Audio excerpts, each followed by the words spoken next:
में जहाँ बर्फीली हवाएं मौत की सांस लेती हैं, एक पुराना श्मशान घाट बसा था। नाम था कालग्नि घाट।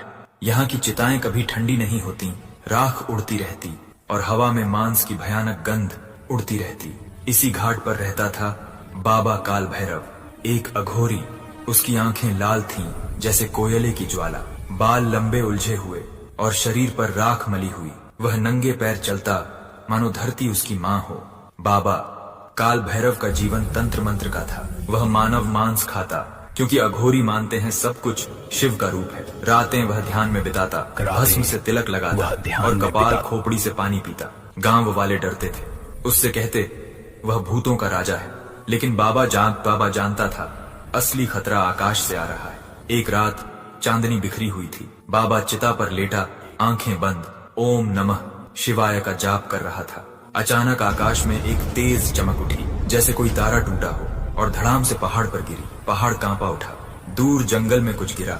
बाबा की आंखें खुली। वह उठा, कपाल हाथ में लिया। उसने सोचा क्या है, शिव का प्रकोप या कुछ और। हवा में एक अजीब गंध फैली, धातु की, जैसे कोई मशीन जल रही हो। बाबा घाट से उतरा, नंगे पैर राख से सना, शरीर जंगल की ओर चला। पेड़ों के बीच धुंध थी। वह पहुंचा तो देखा एक विशाल धातु का गोला आग उगल रहा था। उसके चारों तरफ काले धुएं के साए। अंदर से आवाजें आ रही थीं, चीखें और डरावनी आवाज कुछ अलग थी। बाबा मुस्कुराया और बोला, ये एक राक्षस है, स्वागत है मेरे अतिथि। वह मंत्र पढ़ने लगा, लेकिन तभी गोले का दरवाजा खुला। बाहर निकले 3 एलियन, लंबे पतले चमड़े वाले, अजीब से, आंखें बड़ी, काली जैसे गहरे कुएं, सिर पर एंटीना जैसे स्पर्शक, हाथों में चमकते हथियार, लेजर गन जो हवा को काट रही थी। एलियंस वे पृथ्वी पर उतरे थे, लेकिन भूखे न मानव मांस के लिए बल्कि ऊर्जा के लिए। वे मानवों की आत्माओं को सोखते थे। एक डरावना रेस जो ग्रहों को खाली छोड़ जाती। एक एलियन ने बाबा की ओर इशारा किया। उसकी आंखों से नीली किरण निकली। बाबा का शरीर जलने लगा। दर्द हुआ, लेकिन वह हंसा, बोला, तुम्हारी आग मेरी चिता है। वह जमीन पर लेट गया, मंत्र पढ़ा। अचानक हवा में काला धुआं उठा। एलियंस पीछे हटे। भाग 1 खत्म। बाबा की जंग शुरू हो चुकी थी। अब अगले भाग के लिए लाइक, सब्सक्राइब और कमेंट करो। सुबह हुई, गांव वाले घबरा गए। जंगल से चीखें आ रही थीं। बाबा लौटा, लेकिन घायल उसका कंधा झुलसा हुआ था। ये लोग बोले, क्या प्राणी है? गांव का मुखिया पूछा, बाबा कहाँ थे तुम? बाबा बोले, ये आकाश के भूत है, वे आत्मा चूसते हैं। रात भर में 3 और गोल गिरे। एलियंस फैल गए। वे गांव में घुसे। एक किसान को पकड़ा। उसकी आंखों से नीली किरण निकली। किसान की चीख निकल गई। उसका शरीर सूख गया। आत्मा सोख ले गई। सिर्फ खाली खोल बचा। बाबा ने देखा। बाबा को क्रोध आया। वह अपनी कुटिया में गया। एक गुफा जहाँ खोपड़ियां सजी थीं, वह तंत्र साधना करने लगा। भस्म मंत्र से वह अपना मंत्रित भस्म उड़ाया और भस्म मिलाई। उसने बोला, शिव शंभु, राक्षसों को भस्म करो। बाहर एलियंस संगठित हो रहे थे। उनका एक नेता, बड़ा एलियन, सिर पर ताज जैसा स्पर्शक, वह संचार कर रहा था टेलीपैथी से। एलियन बोला, ये प्राणी कमजोर है, उनकी ऊर्जा हमारी है, लेकिन बाबा की ऊर्जा अलग थी। अघोरी की शक्ति जो अमर है। रात ढली। बाबा जंगल में लौटा। एलियंस ने जाल बिछाया। एक ने हमला किया। लेजर किरण बाबा को छू गई। दाहिना हाथ जल गया। दर्द से बाबा की चीख निकली, लेकिन बाबा ने हाथ से भस्म उड़ाया। भस्म हवा में गए, लेकिन वह मंत्र पढ़ा।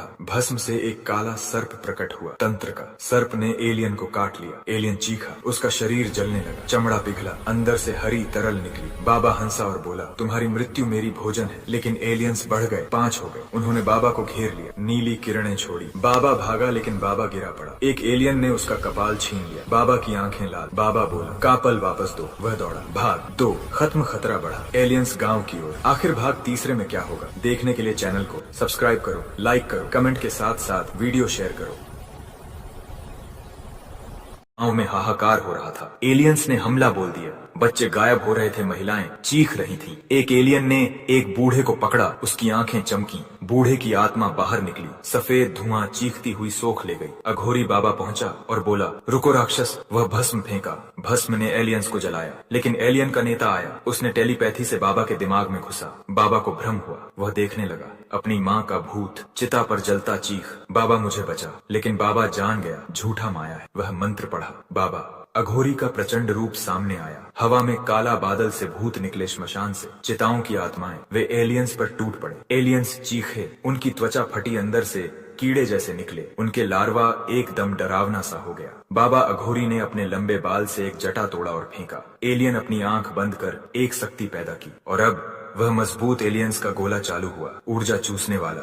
पूरा गांव कांपने लगा। पेड़ सूखे बाबा चढ़ा, गोले पर अंदर घुसा। देखा तो अंदर अंधेरा, दीवारें धातु की चमकती। एलियंस ने घेर लिया, लेजर बरसाए। बाबा का शरीर छलनी छलनी हो गया, लेकिन वह मरा नहीं। अघोरी अमर होता है। मृत्यु में वह चीखा और मंत्र पड़ा और गोला फटा। आग लगी। भाग 3 खत्म। भयानक जंग शुरू। अगली जंग देखने के लिए लाइक, सब्सक्राइब, कमेंट और शेयर जरूर कीजिए।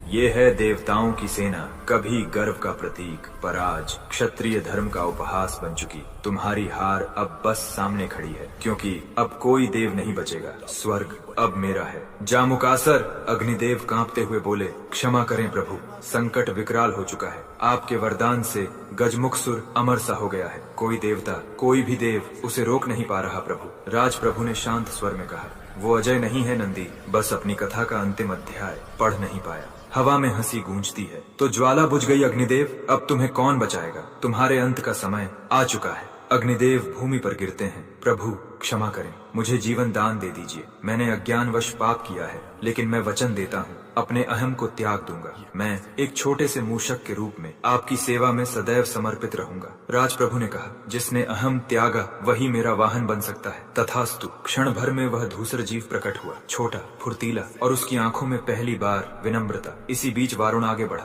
प्रभु, रणभूमि शांत नहीं हुई। शत्रु तो पराजित हुआ, लेकिन उसके सैनिक अंधी निष्ठा में अभी भी विनाश मचा रहे हैं। राज प्रभु ने मूषक से कहा, यही समय है, अपने त्याग को सिद्ध करो। और वह छोटा जीव कड़कती बिजली की तरह दौड़ पड़ा। पहाड़ियों के ऊपर से, टूटे हुए किलों के पार से, उन अंधेरे गलियारों तक जहां शत्रु सेना छिपी थी। उसकी गति इतनी प्रचंड कि हवा भी पीछे छूट गई। सैनिक उसके भय से हथियार डालते गए। कुछ ही क्षणों में रणभूमि शांत हो चुकी थी। प्रभु दूर से मुस्कुराए। वारुण, जिसने अपना गर्व मिटाया, वही इस सृष्टि में परिवर्तन ला सकता है। धूसर मूषक लौटकर प्रभु के चरणों में लेट गया और राज प्रभु बोले, आज से तुम केवल मेरा वाहन नहीं, मेरी कथा